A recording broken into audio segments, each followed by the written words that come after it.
তিতুমির কলেজের শিক্ষার্থীরা এবার মহাখালী রেলপথ অবরোধ করে রেখেছে। আমরা দেখছি তিতুমির কলেজের যেই শিক্ষার্থীরা রয়েছেন তারা বিভিন্ন স্লোগান দিচ্ছেন।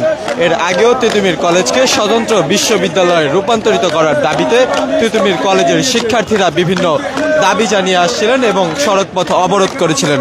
আমরা দেখছি এই মুহূর্তে তিতুমির কলেজের যেই শিক্ষার্থীরা রয়েছেন তারা 3:40 তাদের ক্যাম্পাসের সামনে থেকে অর্থাৎ তিতুমির কলেজের সামনে থেকে তিতুমির কলেজের শিক্ষার্থীরা রাজধানীর মহাখালীর রেল ক্রসিংয়ে বিক্ষোভ মিছিল নিয়ে আসেন এবং 3:45 তারা 4:45 দিকে তারা এই রেল ক্রসিং রেলপথ অবরোধ করে আন্দোলন চালিয়ে যাচ্ছেন শিক্ষার্থীরা। আমাদের প্রথম কর্মসূচি আমাদের ক্যাম্পাসের মধ্যে সীমাবদ্ধ ছিল। আমরা সরকারকে জানিয়েছি আমাদের দাবি, আমাদের যৌক্তিক দাবি সরকারকে জানিয়েছি আমাদের ক্যাম্পাসের মধ্য থেকে, কিন্তু সরকার আমাদের কোনো কথা শুনে না। পরবর্তীতে আমরা রাজপথে নেমেছি এবং আজকে আমরা রেলপথ অবরোধ করেছি। আমাদের মন্ত্রণালয় থেকে একটা টিম আসতেছে আমাদের সাথে কথা বলার জন্য। যদি মনে হয় যে উনি আমাদের পক্ষে বা আমাদের দাবি আদায়ে উনি আমাদের পক্ষে আছেন তাহলে আমরা রাজপথ ছেড়ে দিব।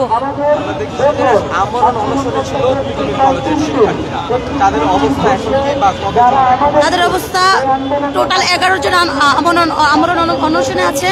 এর মধ্যে 3 জন ভাই সৌরাদি মেডিকেলে ভর্তি আছেন আর 3 জন এখানে অবস্থান করছেন, আর যারা গুরুতর অসুস্থ তারা ক্যাম্পাসের মেইন ফটকের সামনে এখন অবস্থানরত আছে।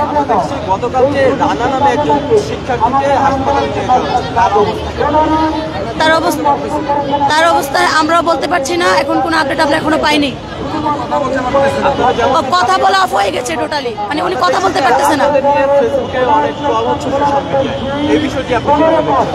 ভালো কাজের জন্য ট্রল হবে স্বাভাবিক, কারণ একসাথে 7টা কলেজ ছিল, এর মধ্যে একটা কলেজ আলাদা হয়ে গেছে। ইভেন ওরা একটা দাবি করেছে বাকি 6টা কলেজ ট্রল করবে, স্বাভাবিক। কিন্তু আমরা ট্রলের কথা চিন্তা না করে আমরা সরকারের নিকট এইটাই পৌঁছাতে চাই যে বাকি যে 6টা কলেজ আছে তার থেকে ভিন্ন কলেজ আমাদের কলেজ একটা বিশ্ববিদ্যালয় হওয়ার জন্য যথেষ্ট বৈশিষ্ট্য রয়েছে। গত 29 জানুয়ারি থেকে এই কর্মসূচিটা চলছে। আপনি আজকে যদি এসে জিজ্ঞেস করেন কেন অবরোধ করে রেখেছে, তাইলে এটা তো একটা বৃথা প্রশ্ন। তারপর উত্তর দিচ্ছি, আমাদের তিতুমির কলেজকে আমরা ভার্সিটি করার জন্য এই কর্মসূচি চলতেছে। যতক্ষণ পর্যন্ত না আমাদের দাবি মানা হচ্ছে, যতক্ষণ না আমাদের দাবি মানা হচ্ছে। ইতিমধ্যে আমরা খবর পেয়েছি যে শিক্ষা মন্ত্রণালয়ের একটা টিম আমাদের সাথে কথা বলার জন্য আসছে। এখন আমরা দেখি তারা আমাদের সাথে কথা বলুক। কেউ আহত হয়নি, কয়েকজন অসুস্থ অবস্থায় আছে। আপনারা সামনেই দেখতে পাচ্ছেন 3 জন অলরেডি হুইল চেয়ারে বসা, আরো 2 থেকে 3 জন হসপিটালে অ্যাডমিট আছে।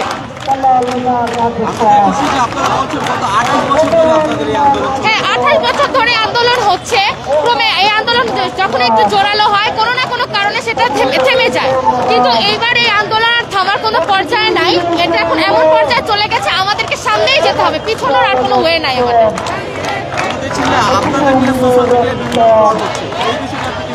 এখন কি সমালোচকরা সমালোচনা করবে, সমালোচনা ছাড়া আজ পর্যন্ত মনে হয় না যে কোনো কিছু পাওয়া গেছে।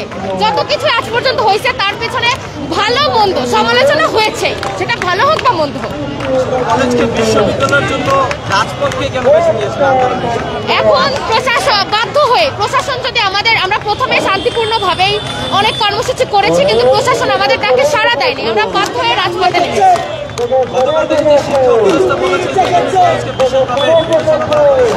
হ্যাঁ, উনি বলেছেন যে তিতুমির কলেজকে বিশেষভাবে বিবেচনা করার কোনো ওয়ে নাই, কিন্তু উনি এটা বলেছেন যে রাজশাহী বিশ্ববিদ্যালয়কে উনি চান, রাজশাহী কলেজকে চাইলে উনি বিশ্ববিদ্যালয় করবেন, কারণ ওটা নাকি প্রাচীনতম শিক্ষা প্রতিষ্ঠান, তো বিশেষ বিবেচনা রাখলে সেটাকে রাখবেন।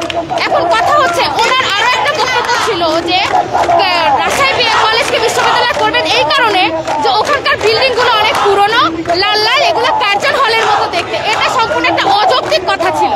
আমাদের দাবিকে অযৌক্তিক বলা হচ্ছে, কিন্তু উনি শিক্ষা উপদেষ্টা হয়ে কিভাবে এরকম একটা লজিক দেখাইতে পারে আমি বুঝলাম না।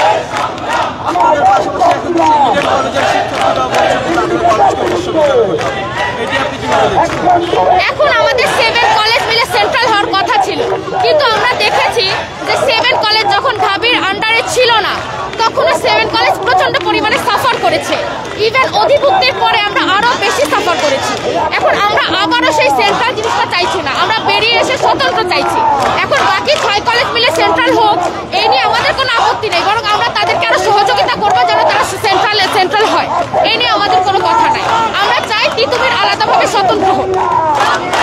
দর্শক যেমনটি জানাচ্ছিলেন যে শিক্ষার্থীরা যে তাদের যে দাবি সেই দাবিতে তারা অনড় রয়েছে এবং তারা যেমনটি বলছেন যে তাদের যেই শিক্ষার্থীরা আমরণ অনশনে রয়েছে তাদের মধ্যে অনেকে অসুস্থ অবস্থায় রয়েছে এবং তারা যেমনটি জানিয়েছে যে যতক্ষণ পর্যন্ত তাদের দাবি না মেনে নেওয়া হবে ততক্ষণ পর্যন্ত তাদের এই আন্দোলন চলমান থাকবে। আমরা দেখছি শিক্ষার্থীরা বিভিন্ন স্লোগান দিচ্ছেন এবং তারা জানাচ্ছিলেন যে মন্ত্রণালয় থেকে একজন প্রতিনিধি এসে তাদের সাথে কথা বলবে এবং সেটি যদি তাদের পক্ষে যায় অর্থাৎ বিশ্ববিদ্যালয়ের পক্ষে যায় তাহলে শুধুমাত্র তারা এই রেলপথের যে অবরোধ রেল ক্রসিংয়ে তারা যে বসে আন্দোলন করছেন সেটি আসলে তারা তুলে নেবেন।